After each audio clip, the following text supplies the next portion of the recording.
आदाब, मैं हूं मुमताज आलम रिजवी। बात करूंगा मैं अडानी की। जी हां, अडानी को लेकर के काफी हंगामा है।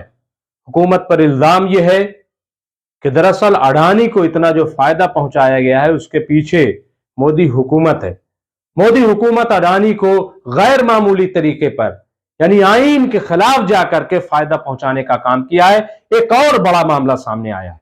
जी हां, आपने ये तो सुना होगा कि चीन जो है वो मुस्तकिल हिंदुस्तान की सरहद में घुसने की कोशिश कर रहा है, जमीनों पर कब्जा कर रहा है। 2020 में हमारे 20 फौजी भाइयों को शहीद कर दिया, ये तो आपने सुना होगा। और अभी जो विदेश मंत्रालय है वहां से ये खबर आई कि जो बॉर्डर है वहां हालात ठीक नहीं है, बल्कि खतरे पैदा हो गए, ये खबर आई है। ऐसे में जो हमारे वजीर आजम नरेंद्र मोदी, उन्होंने कहा था जब इलेक्शन हुआ था कि मैं लाल आंखें दिखाऊंगा चीन को।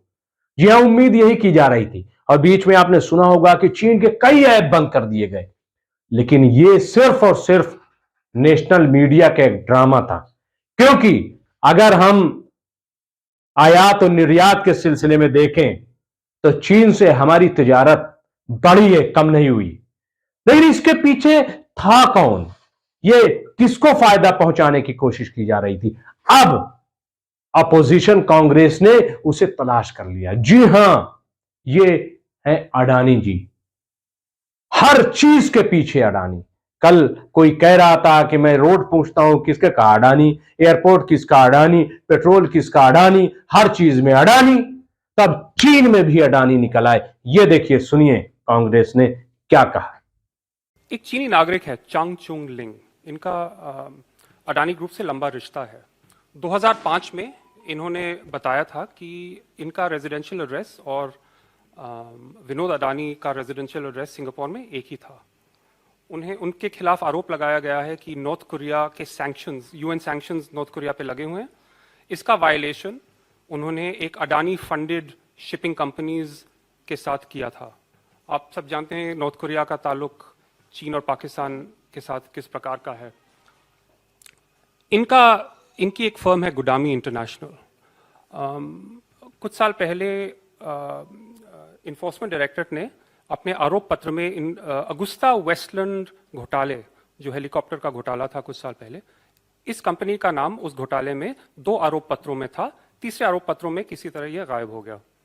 तो हम जानना चाहते हैं कि ऐसे रिश्ते जो हैं अडानी ग्रुप के, इनकी जांच हो रही है, इनके बारे में कुछ कार्रवाई होगी कि नहीं।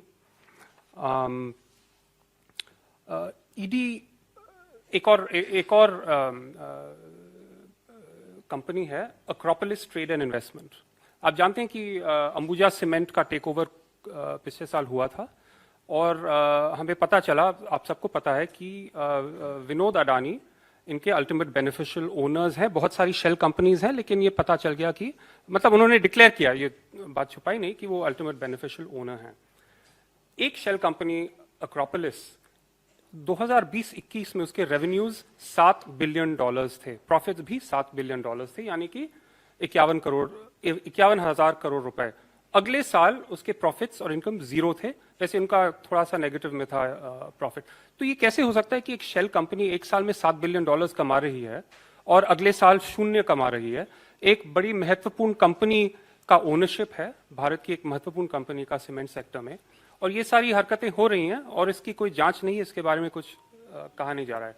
तो ईडी इस मामले की जांच कब करेगी और कैसे करेगी, ये हम जानना चाहते हैं। तो देखा आपने, अब सवाल तो पैदा होता है कि आखिर अडानी में ऐसा क्या है कि हुकूमत की सारी तवज्जो अडानी की तरफ, बाकी जाए चूल्हे भाड़ में। शुक्रिया बहुत बहुत।